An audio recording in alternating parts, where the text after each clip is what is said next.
All right. Thank you so much, Dr. Helfand. So we've caught up on time, which means that I also want to introduce myself before we start our next activity, as I didn't have time at the beginning. But I'm Sarah. I will be your MC for the next 2 days. I am super happy to be here as well, finally. I attended the first Youth Nuclear Peace Summit in 2019. It was amazing, 3 days actually at that time. It was very snowy, so glad there's no snow this time. And it was a pivotal moment for me as it forged my path forwards into this field. Since then, I've been able to travel to Vienna and New York to attend the first, second, and third meeting of state parties for the Treaty on the Prohibition of Nuclear Weapons. I was also able to travel to Hiroshima for the ICANN Youth G7 Summit, which was an amazing experience to hear from Hibakusha, as well as visit the Hiroshima Peace Memorial and Museum. And then I've also been able to attend Ottawa to help plan the Youth Parliament Nuclear Summit. And then it's also allowed me to join organizations such as IPPNWC, the Canadian Voice of Women for Peace, Reverse the Trend, Youth for TPNW, and there's another one in there. But anyway, it's forged my path so much, and I'm so happy to be returned. It's kind of a full circle moment for me, and I'm so happy to see how much it's grown. We have 187 people registered to come today, with 14 high schools from 7 different cities. So it's an amazing moment for all of us to be here today. And with that, I will move us into our next activity, which I'm gonna get you all to move around a bit to wake up in this early morning. So we have our icebreaker activity. For this, I'm going to separate you based on the month you were born, and then you're going to be able to talk about why you came to this summit. If you're presenting, maybe a little bit about what you're presenting on, what you're excited about for the next 2 days. So, if you're born January to March, I'm gonna get you over here. March to July, back there. August, please wait to move until I finished separating everyone. August to October over there, and November and December over here.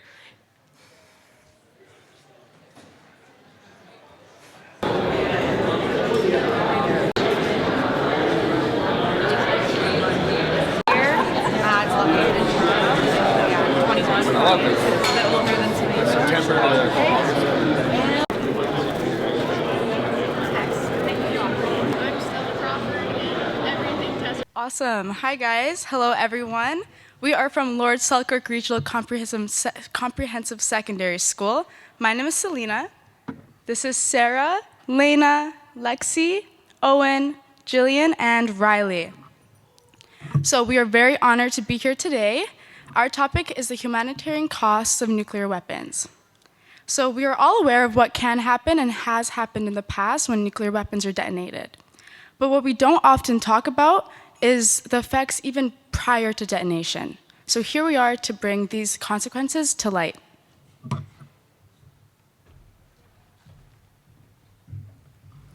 Every year, millions of tons of uranium is mined to support the production of nuclear weapons.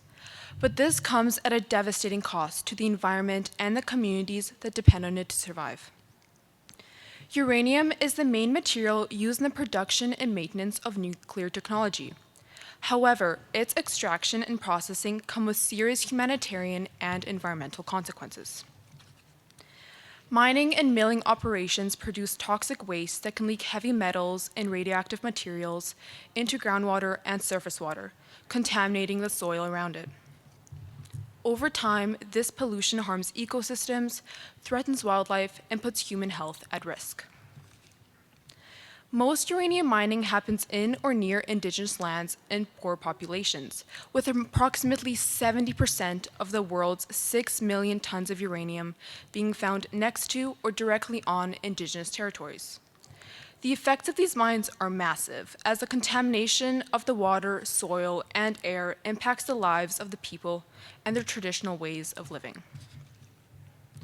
The contamination of water and soil threatens their drinking water supply and their traditional food sources such as fish and agriculture. Furthermore, the creation and establishment of mines destroy habitats and the lands that hold the deep cultural and spiritual importance for the communities that live on it. A clear example of this is the Navajo Nation, which is located in the southwestern lands of the modern-day United States. Decades of uranium mining have left behind long-term damage to both the land and the people. Not only has contamination caused environmental harm, but also deep social and cultural disruption.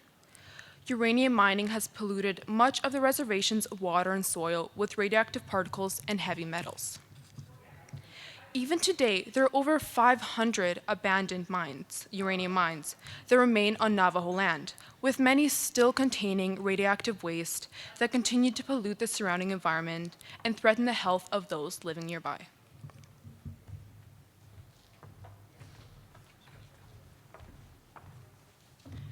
The environment begins to suffer long before a nuclear weapon detonates. Testing, production, and routine regular accidents release radioactive chemicals into our soil and water that contaminate precious resources. These chemicals move through ecosystems, destroying crops and habitats. Radioactive elements soak into the soil to be then taken up by plants and grazing animals. Farms and crops within miles of test sites and nuclear facilities are often deemed unsuitable for consumption and can therefore ruin the farm and all grain produced for decades. Local markets suffer from direct contamination, but radiation is detrimental to agriculture on an organism level, because every small organism that makes agriculture possible are now vulnerable to exposure. Destroying even one community of earthworms or soil microbes would lower soil fertility and eschew nutrient cycles that would therefore reduce overall yield.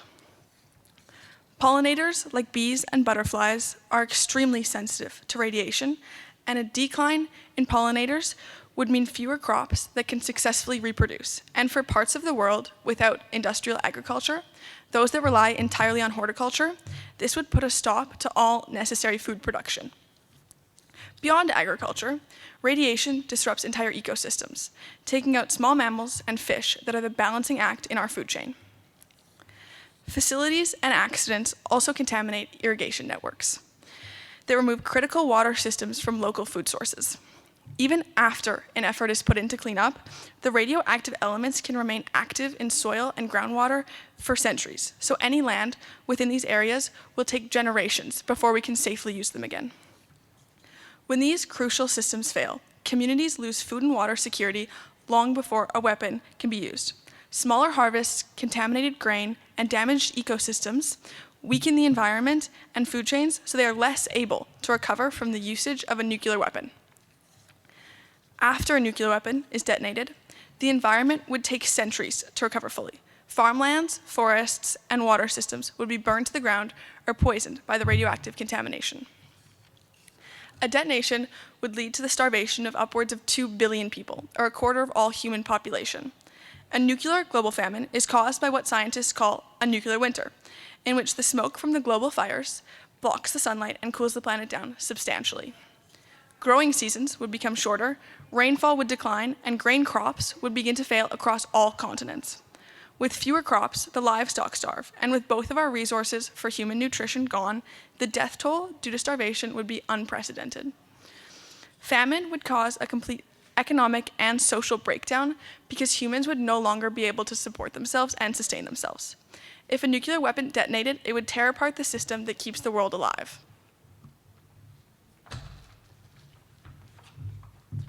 Among the plenty of negative effects that nuclear weapons have, the lack of humanitarian aid after the aftermath of a nuclear detonation is a dire one. When a nuclear weapon is detonated, it not only devastates the area it was detonated in, but if people are not immediately killed in the blast, the immense radiation left over makes it impossible for humanitarian aid to perform rescues and provide aid to the victims. This lack of aid worsens conditions and injuries of the victims, adding to the death rate.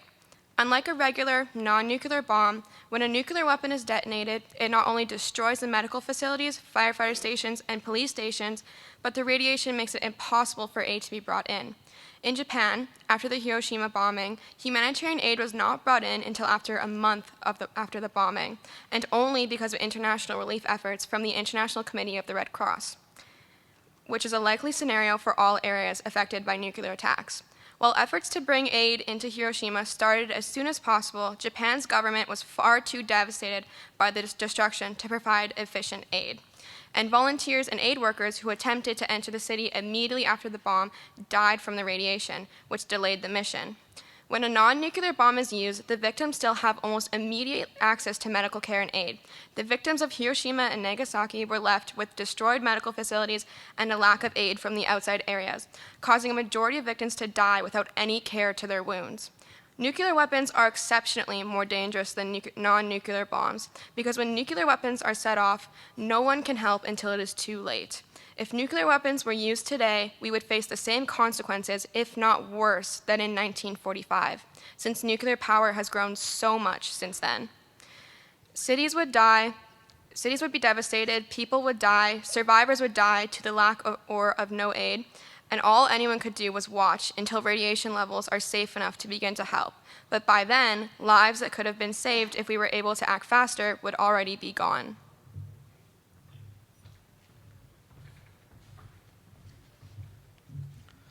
When a nuclear blast occurs, people near to the exposed area experience extremely high levels of ionizing radiation.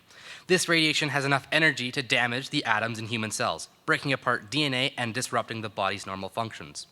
While the body can sometimes repair this damage, errors in that process can lead to cell death and even cancer. What makes radiation especially dangerous is that its effects can be inherited.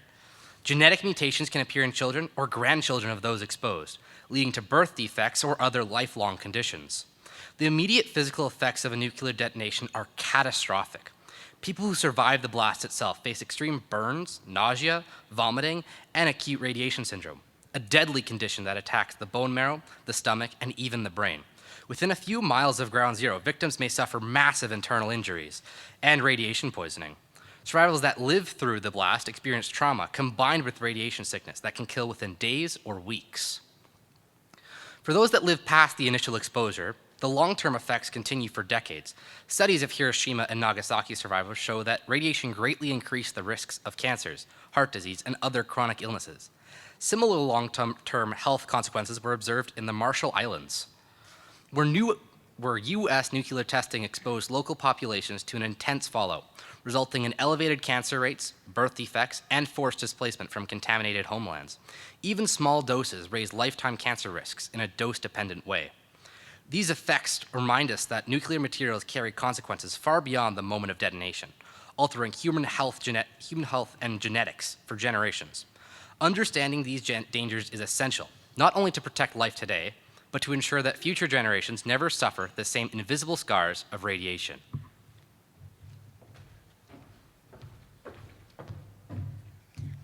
While the physical destructive power of nuclear weapons is well documented, their psychological effects present a complex challenge. Studies conducted after the bombings of Hiroshima and Nagasaki revealed high rates of post-traumatic stress disorder, depression, and anxiety among survivors.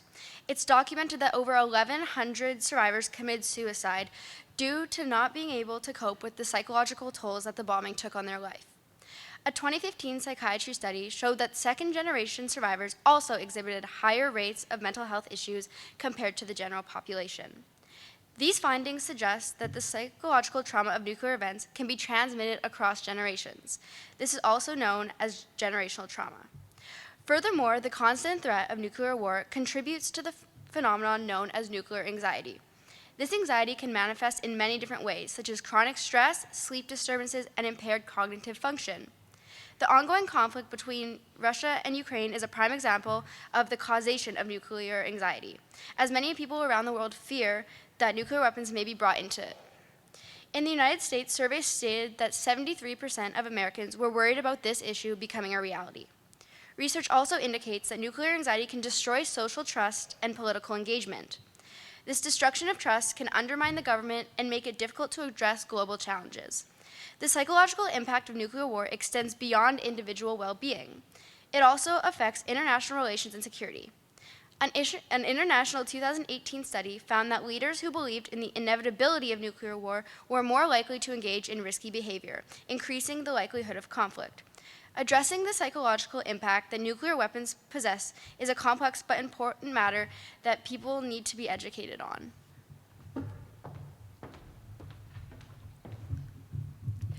The research, development, production, and deployment of nuclear weapons has caused a diversion of resources involving human and social needs that have been ignored and underfunded. The world's military focus on nuclear weapons diverts financial resources that we could use to improve the state of our world. Instead of using these finances for economic development, health, or environmental protection, they are creating weapons of mass destruction that continues to endanger us all. As our world becomes more violent each day, the possibility of the military's desire for political survival grows. This can drive a pursuit for nuclear weapons, not to mention that nuclear materials and technologies are more accessible now than at any other point in history. This is mainly caused by the dissolution of the Soviet Union and our planet's worsening economic conditions. As these countries over-prioritize nuclear weapons, conventional forces that are used for protection are under-resourced. The diversion of minerals refers to the process in which materials intended for civilian use are redirected towards the production of nuclear weapons. Instead of using these minerals for nuclear energy, which helps to fight climate change, they are being used to generate fear and destruction. There is a threat of invasion regarding resources used to produce nuclear weapons. We have seen this happen in the Democratic Republic of the Congo, where their natural wealth and resources has fueled devastating conflict. Their resources has motivated countries to attack and invade their land. The chilling truth is that the states of the former Soviet Union are not the only potential sources of nuclear weapons and materials. In 1994, a storage facility in South Africa was robbed of approximately 130 barrels of enriched uranium waste. This occurrence demonstrates that this problem can begin in any region that contains nuclear materials. The increasing diffusion of modern technology through the growth of the world market is making it far more difficult to detect the diversions of materials and technology. This fear of invasion lives in countries all over the world.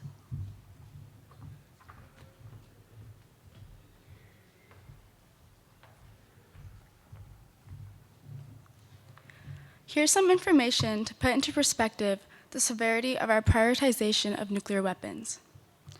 Worldwide spending on nuclear weapons exceeds $100 billion every year, a total of $11,409,071 per hour. $100 billion could have been used to fund measures to address the threats to our security by climate change, the loss of animal and plant species, or to provide funding to improve essentials such as healthcare, housing, and education. At a time when the United Nations is struggling with its funding, the amount the 9 nuclear weapon-holding countries spent on their nuclear arsenals in 2024 would have paid the UN budget almost 28 times over. $40 billion could end world hunger. Stockholm International Peace Research Institute has estimated that it would take $135 billion to fully achieve the Millennium Development Goals. Instead, each of the 9 nuclear weapon states is taking part in large, expensive programs to enhance its nuclear forces, which is a waste of money, since, as mentioned prior to this by Dr. Heflind, we have agreed that a nuclear war should never be fought and can never be won. Now, I'm sure everyone has heard of the war between Iran and their enemy countries recently. Let's take a closer look at the diversion of resources I'm talking about specifically within Iran, a country that has strong evidence to imply that it has the capability and is doing things many see as pre-weaponization preparatory steps. Iran's focus on their nuclear program has come at the expense of Iran's huge potential in renewable energy. Just 1% of Iran's land could provide enough solar power for the entire country for a year and allow extra energy to be exported. By 2020, the economy had shrunk to 1/3 of its 2010 size, because of international sanctions implemented in response to Iran's continued illicit nuclear activities. Most workers now earn under $180 per month, while a small family needs about $400 to survive. Iran's spending on their nuclear program is enormous, estimated between $100 billion and $500 billion. In comparison, healthcare spending per person in 2019 was $225. The education budget in 2024 was under 10% of their national budget, and transport infrastructure projects totaled around $6.63 billion. A reason I'm specifying Iran is because I'm Iranian. My parents immigrated here 22 years ago, and all my other family stayed back in Iran and are hence experiencing firsthand the sacrifices and difficulties put on civilians due to the complex nuclear weapons bring. I had an opportunity to speak to my uncle and get some inside views on their situation. Here's a recording of our call. Does Iran having nuclear weapons give you extra security, is what I asked him. This will probably take more than 15 minutes, sorry guys. No, I don't really think so, because the era of using nuclear weapons has passed. Nuclear weapons have only been used twice in a war against Japan, and they have never been used after that. So we know that if Iran also has nuclear weapons, it doesn't make a difference because nobody is using nuclear weapons against Iran now. Do you feel the needs of the Iranian people are forgotten because of this program? It's definitely been forgotten. Many of the needs of the people of Iran depend on the money that the government uses for infrastructure, education, and welfare. When the government is using this money for nuclear technology, it can no longer sufficiently think about the welfare of the people, about building schools or universities, because the money is really limited. And when it's used for nuclear bombs and nuclear technology, there's not enough government money to spend on people's welfare. I ask again, if you could tell people outside of Iran about life under these conditions, what would you say? Life under these conditions is really hard because many of the things that people need are sanctioned, like medicines and machinery. When the government of Iran is sanctioned, Iran cannot sell oil. And one of the biggest revenues of the Iranian government is from oil. When the government cannot sell oil, it means that the whole people's welfare decreases. These conditions are very hard. I hope that people would know how Iranian people really are living in difficulty. They do not want this nuclear power, but there is no choice. The Islamic Republic government decides to continue this path. And for the Iranian people, it is extremely hard. So, I'll end this off with that. The words of a person living through some of these consequences, to remind us that this issue is more than just something we see on the news from afar, listen to on the radio, or what we research. It's affecting real people every single moment of every day. Thank you, guys. Thank you so much.